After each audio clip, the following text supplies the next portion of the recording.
321 horses, 339 Newton meters of torque. That's what we are dealing. And the staggering price tag of 1 crore 50 lakh rupees only creates a buzz around it. A silent buzz though, because we have Porsche's first EV in our midst. Yes, we've driven it earlier in the US and Siddharth had his mind blown by its performance. But India is a different ball game.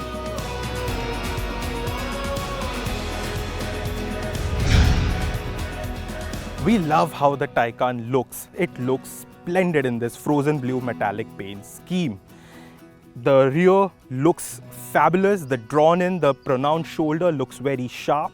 But what I really like is how Porsche has innovatively integrated the Porsche logo inside the rear tail light.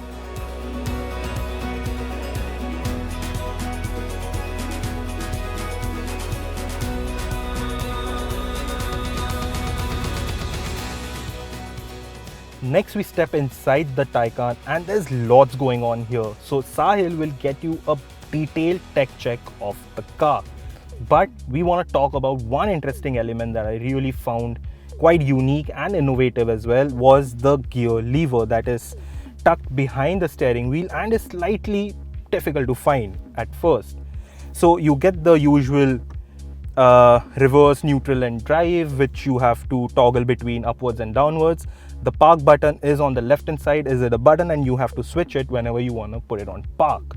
Now you must be thinking, why this kind of a switch? Well, what I've read is that Porsche has given this its motorsport inspired gear selector, which is usually placed on the dashboard. Porsche has done away with most of the buttons and replaced them with 4 screens, 3 at the front and 1 at the rear. These are touch-based and control every aspect of the car. The 8.4-inch vertically positioned display exhibits basic and frequently used commands, though we found it unresponsive to light touch. The bottom half of the screen shows the battery consumption and comes in quite handy. The 10.9-inch central display can be configured. The third is a 16.8-inch curved display surrounded by panels with touch controls on its edges for headlamps and chassis functionalities. The middle portion is customizable but not touch-based.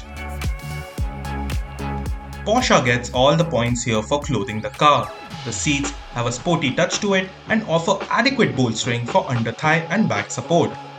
Rear seats are individual bucket seats, good enough for a family trip.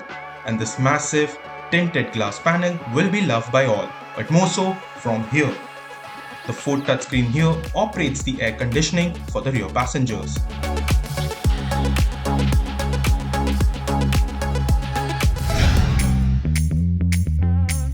Now that we have the important stuff out of the equation, it's time to get down to business. We are driving the base version of the Taycan, a rear-wheel drive that too. Agreed that this variant sits at the bottom end of the range, but that did not stop Porsche from preserving the performance of the car.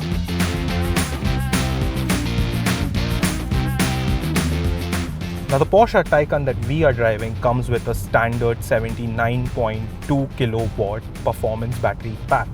There is also an optional 93.4 performance battery plus pack that comes, but that will set you back by 8.5 lakh rupees. But you will get an extended range of about 500 kilometers from the 320 kilometer range that the standard battery pack offers. Now that is sufficient, we feel, for the city driving and is enough for your daily office to home or your random pottering around the city. It is sufficient for that. But if you are looking to drive out for the weekend or looking for a family vacation, then you need to plan your drives because the 300 range won't be sufficient.